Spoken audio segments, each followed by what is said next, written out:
नमस्कार, आप देख रहे हैं आकाश तक और मैं हूं आपके साथ आकाश राय। इस वक्त मैं मौजूद हूं भारत की आर्थिक राजधानी मुंबई में, जहां पर उत्तर प्रदेश से ताल्लुक रखने वाले लोग यहां पर भारी संख्या में रहते हैं। इनके मन में क्या कुछ है ये जानने की हम कोशिश करेंगे। 2024 की सियासत बहुत नजदीक है, लोकसभा चुनाव नजदीक है और उत्तर प्रदेश के रहने वाले लोग जाकर के विधानसभा चुनाव में और लोकसभा चुनाव में खासतौर वोट देने के लिए जाते हैं। अब इनसे मैं जानने की कोशिश करेंगे कि जो उत्तर प्रदेश में जो भी सरकारें रही हैं, क्या उन्होंने कुछ बेहतर किया है? क्या राय है आपकी?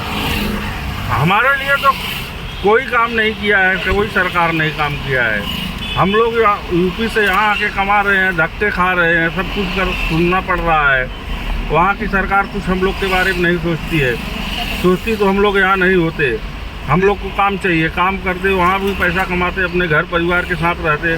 यहाँ भटक भटक के कमा रहे हैं, खा रहे हैं। लेकिन आप लोग जब तो वोट देते हैं तब तो जाति के नाम पे वोट देते हैं, धर्म के नाम पे वोट देते हैं, मजहब के। आप अपने जनप्रतिनिधि से पूछते हैं कि आप 5 साल बीत गए, आपने हमारे लिए क्या किया? आप मुंबई जाते हैं, ट्रेनों का धक्का खा के वहाँ के लोगों की बातें सुनते हैं, तो हमारे राज्य में क्यों नहीं रोजगार मिल रहा है? इसके बारे में आप उनसे बात नहीं करते? बात करते हैं, लेकिन बहुत लालच देते हैं, ये करेंगे वो करेंगे, लेकिन कुछ नहीं होता है। वहाँ काम करवाएं, फैक्ट्री खोलेंगे, वो करेंगे, ये करेंगे, कुछ नहीं होता है। तो जब उनसे आप सवाल करते हैं तब वो क्या कहते हैं आपसे? हमसे तो वही कहते हैं कि भाई होगा होगा, लेकिन कुछ नहीं होता है।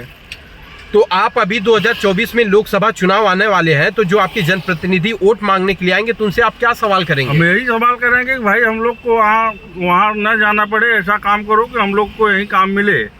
तो आपको नहीं लगता है कि जो भी पहले की पूर्व में सरकार रही, चाहे वो समाजवादी पार्टी की या वर्तमान की भारतीय जनता पार्टी की सरकार, ये लोग कुछ आम जनमानस के लिए ऐसा करें जिससे उन्हें पलायन न करना पड़े, अपने राज्य में उन्हें रोजगार मिले? अखिलेश तो बोले थे करने के लिए, लेकिन तब तक उनका सरकार चली गई। अब बीजेपी आई है, बीजेपी भी कुछ नहीं कर रही है। तो आपको क्या लगता है कि जिस तरह से योगी आदित्यनाथ दावा कर रहे हैं रोजगार को लेकर के, और बहुत सारे ऐसे एम्प्लॉयमेंट देने की वो बात कर रहे हैं, और बहुत सारे ऐसे उद्योग वहाँ लगाने की बात हो रही है जिससे लोगों को रोजगार मिलेगा, तो आपको क्या लगता है कि ये सारी चीज़ें हो पाएंगी?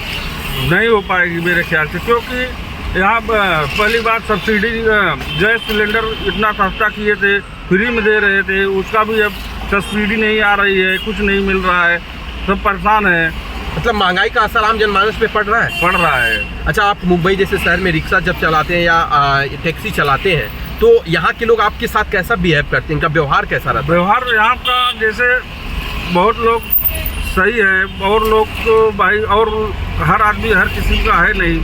वो लोग ताना मारते हैं, यूपी से आया, इधर कमा रहा है, इधर वो कर रहा है। हम लोग बोलते हैं भाई मेहनत कर रहे हैं, इसके लिए कमा रहे हैं। हमारे यूपी में अगर ऐसा होता तो हम लोग यहाँ क्यों आते? मतलब ऐसा कि हमारे यहाँ संसाधन न होने की वजह से हमें आज यहाँ पे ताने सुनने पड़ते हैं। हाँ, सुनने पड़ते हैं भाई, क्या करें। देखिए, आम जनमानस की समस्या को समझिए, उनके पीड़ा को समझिए। ये लोग साफ तौर पर कर रहे हैं, चाहे कोई भी सरकार है वो आम जनमानस के लिए काम नहीं करती है। तो सरकारों को इस पर विचार करना चाहिए, और आम जनमानस, मध्यम परिवार के लोग, गरीब परिवार के जो लोग यहाँ पर आकर के रोजी रोटी के लिए काफ़ी मशक्कत करते हैं, लोगों के ताने बाने सुनते हैं, उन्हें यह ना सुनना पड़े, उनको अपने ही राज्य में रोजगार मिले, इस पर सरकार जरूर विचार करे।